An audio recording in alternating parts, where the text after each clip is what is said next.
Hello friend, रंगीला blog YouTube channel में आप सभी का स्वागत। तो आशा करता हूँ आप लोग ठीक और मस्त होंगे। तो आज मैं फिर भी भोजपुरी गाना गाऊंगा, तो वीडियो में बने रहें।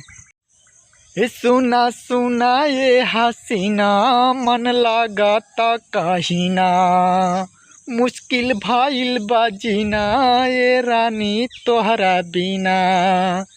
सुना सुना ये हसीना, मन लगाता कहीना, मुश्किल भाईल बाजीना, ये रानी तोहरा बिना।